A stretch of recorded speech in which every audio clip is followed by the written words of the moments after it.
Students, आज की जो हमारी विकेबलरी है वो क्या है? अबैंडन। अबैंडन हमारे पास क्या है? वर्ब। फेल है।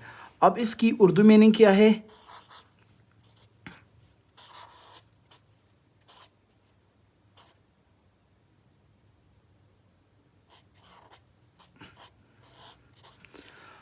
तर्क करना या छोड़ देना। ठीक है। फिर इसकी सिनोनिम क्या है? लीव या फिर रिलिंक्विश।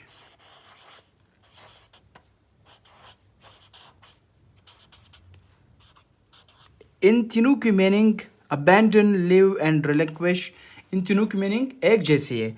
अब इसका सेंटेंस हम लोग कैसे बना सकते हैं? ही abandoned